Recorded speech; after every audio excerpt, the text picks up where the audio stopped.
Hello, everyone. Welcome to English with Uma.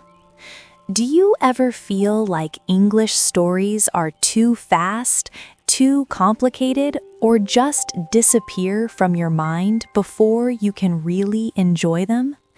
Like you want something calm and beautiful to listen to, but everything rushes by and leaves you confused or tired? If you're nodding your head right now, this episode is made especially for you. Today, we're going to slow everything down even more. We are going to talk about something very gentle, something that can truly help your English grow in the quietest, kindest way possible. We are talking about slow English story, a longer, peaceful story told very slowly with simple words, soft pauses, and lots of time for your ears and heart to rest and understand. My friend, let me be honest with you. Stories are magic for learning English. Not boring rules from books, not endless flashcards of words, but real little tales that paint pictures in your mind and make English feel warm instead of hard. When a story is told slowly, your brain doesn't fight. Your ears don't get lost. Your heart stays open. You hear every small word. You feel every gentle feeling. You start to love the language instead of fearing it. Think about it. Fast stories can make you give up. Fast videos can make you feel small. But a slow English story? It waits for you. It walks with you. It holds your hand. Every quiet second you spend inside a slow story is a tiny gift to your English soul. You cannot hurry real understanding. You cannot push your ears to run when they want to walk. Every peaceful moment matters.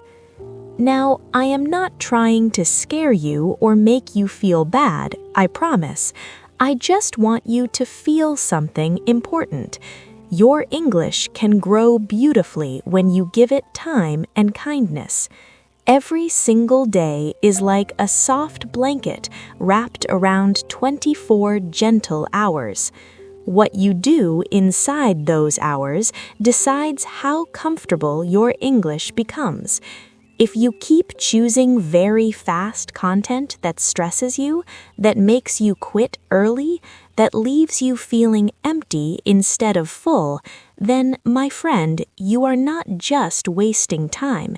You are missing the chance to fall deeply in love with English through stories that feel like home. But here's the good news, the sweetest news. You can change everything starting right now, in this very moment, with no pressure at all. And today, because you asked for longer, I am going to give you a longer, slow English story. Very simple language, very slow pace, lots of pauses so you can breathe, picture, and feel. If you want, close your eyes sometimes, sit somewhere cozy, hold a cup of tea or water, let the words come to you like a warm breeze. Ready? Take a slow breath in and out. Here we go. Once upon a time, in a very quiet village, there was an old wooden house with a red roof. Inside that house lived a kind old woman named Leela. Leela was small and thin, with silver hair tied in a soft bun. Every morning she woke when the first light touched her window. She never used an alarm clock. The birds woke her instead. Leela loved 3 things more than anything: her tiny garden behind the house, her old rocking chair on the porch, and her little gray cat named Misty. Every day started the same gentle way. Lila opened the back door. Misty ran out first, tail high like a flag. Lila followed slowly with her watering can. The garden was small, just enough for flowers and vegetables. There were red roses that smelled sweet, yellow sunflowers that turned their heads to follow the sun, green beans climbing up sticks, and one special corner with lavender that made the air smell like calm dreams. Lila watered each plant carefully. She talked to them softly. "Good morning, roses. Did you sleep well under the stars? Hello, sunflowers. You look taller today." The plants did not answer with words, but Lila felt they listened. She felt they were happy to see her. After the garden, Lila sat in her rocking chair. Misty jumped onto her lap. Together they watched the village wake up. Children ran to school with heavy bags. The baker opened his shop and the smell of fresh bread floated through the air. An old man walked his bicycle slowly down the road. Everything moved slowly in this village. Nobody hurried, nobody shouted. One morning, something different happened. While Lila was watering the lavender, she heard a tiny sound. Not a bird, not the wind, a small, sad meow. Very weak, very far away. Lila stopped. She listened carefully. The sound came again from under the big oak tree at the edge of her garden. Lila put down her watering can. She walked slowly, step by step, toward the tree. Misty followed behind, curious. Under the lowest branch, curled up in dry leaves, was a tiny kitten, smaller than Misty, orange like a sunset, one ear torn a little, eyes big and scared. The kitten tried to stand but fell back. It was too weak to walk. Lila's heart hurt when she saw it. "Oh, poor little one," she whispered. She knelt down very slowly so she wouldn't frighten the kitten more. "Don't be afraid. I won't hurt you." The kitten looked at her with big eyes. It meowed again, small, tired. Lila reached out one hand, very slowly. The kitten did not run. It let her touch its head. The fur was dirty and dry. Lila picked up the kitten gently, like holding a fragile flower. She carried it back to the house. Misty walked beside her, sniffing the air. Inside the kitchen, Lila made a soft bed from an old towel. She warmed some milk in a small bowl. She sat on the floor next to the bed. She dipped her finger in the milk and let the kitten lick it. Slowly, slowly, the kitten drank. Its tiny tongue moved like a pink petal. Days passed gently. Lila named Sunny because of its orange color. Every morning she fed Sunny milk and soft food. She cleaned its ear with warm water. She brushed its fur until it shone again. Sunny grew stronger. First it walked a few steps, then it jumped onto the chair, then it ran around the kitchen chasing a ball of yarn Lila rolled for it. Misty watched everything. At first she was careful, but one evening Sunny curled up next to Misty on the porch. Misty did not push Sunny away. She licked Sunny's head once. From that night on, they slept together in the rocking chair. 2 cats, one old, one young, one gray, one orange, best friends. Lila watched them with happy eyes. She rocked slowly in her chair. The sun went down, the stars came out. The lavender smelled sweet in the night air. One afternoon, a little girl from the village knocked on Lila's door. Her name was Maya. She was 8 years old. She had big brown eyes and 2 braids. "Grandma Lila," she said politely, "I heard you have a new kitten. May I see it?" Lila smiled. "Of course, my dear. Come in." Maya stepped inside quietly. When she saw Sunny and Misty sleeping together, her face lit up like sunshine. "They are so beautiful," she whispered. "Can I touch Sunny?" Lila nodded.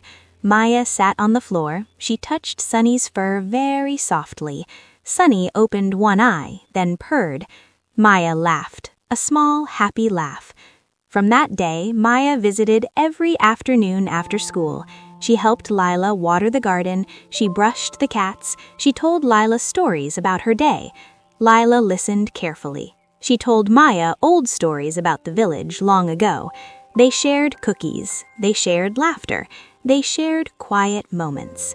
Years went by slowly, the way time moves in a peaceful village. Sunny grew into a big, strong cat. Misty became slower, but still wise. Lila's hair became whiter, her steps became even softer, but her heart stayed young.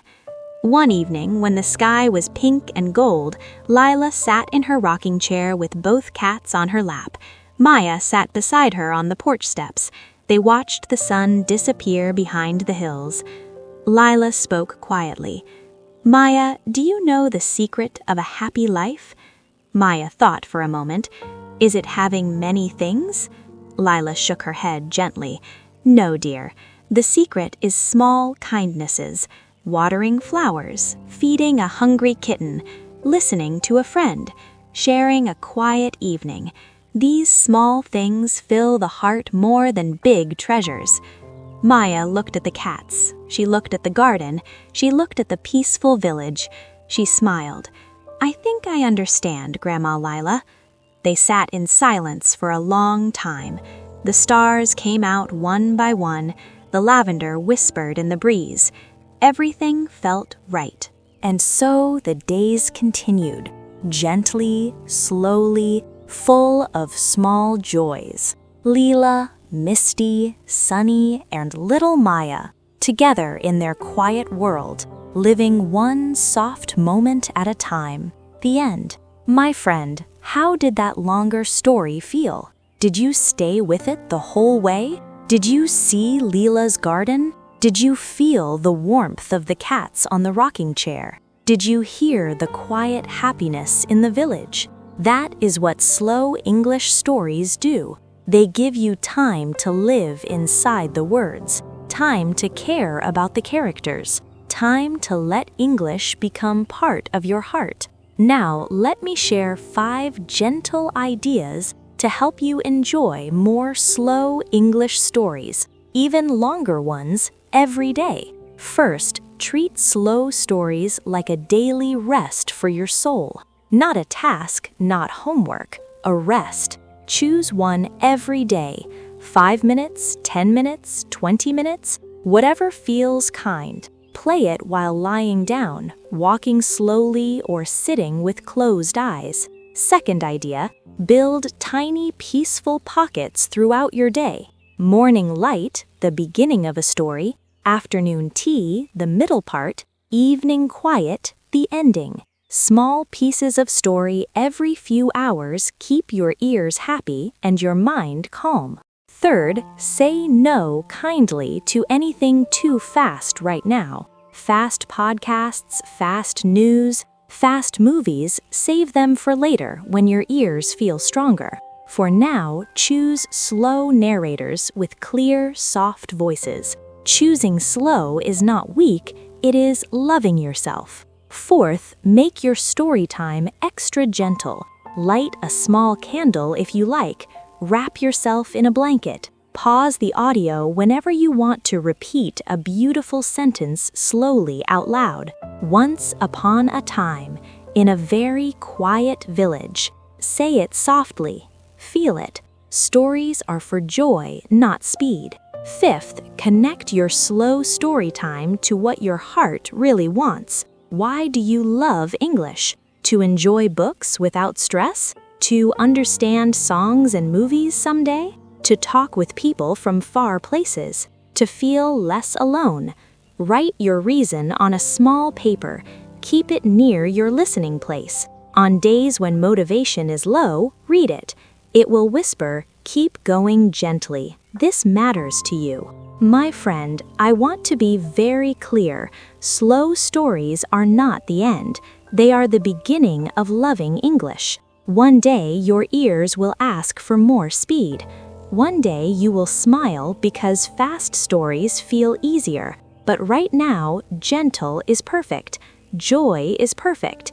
Peace is perfect. Here is my soft challenge for you. Choose one small thing. Maybe listen to this longer story again tomorrow, even slower in your mind. Maybe find another slow story online. Search Slow English Story for Beginners. Maybe tell this story to yourself before sleep, sentence by sentence. Pick one gentle action and do it for 7 peaceful days. Then come back here. Tell me in the comments, did the story stay in your heart longer? Did English feel kinder? Did you smile at the small details? Your words might help someone else who needs slow and loving English today. We are all walking this path together, listening softly, growing slowly, collecting beautiful moments. You are not wasting time when you listen slowly. You are planting flowers in your English garden. That is brave. That is wise. That is something very beautiful. Your English is blooming right now, not in a hurry, right now. These quiet moments are your story garden. Do not rush away from them. Do not wake up one day wishing you had stayed longer in the gentle words. You have everything you need already: the soft heart, the patient ears, the wish to enjoy. All you need is to decide slow matters, gentle matters. You matter. And if doubt ever comes, remember this: every person who loves English stories today once needed them slow. Every fluent listener once walked step by step. The only difference is they stayed, one gentle story at a time. I believe in you, deeply, truly. Even from far away, I believe in you. Because I have watched hundreds of people light up inside just by giving themselves permission to learn slowly and happily. So take the deepest, slowest breath, smile to yourself, feel grateful for this peaceful time we shared. And when you're ready, go find your next slow story. Let it hold you, let it teach you, let it love you back. Thank you so much for staying with me this long, gentle time. Thank you for trusting me with your ears and heart. Thank you for being exactly who you are. I am so proud of you. Keep listening softly, my friend. Your future English self is already smiling at you. Until next time, perhaps another longer, slower story, be very kind to yourself. Every word, every pause, every breath is a chance to love English more. You got this, truly. I will see you in the next quiet moment. Take care.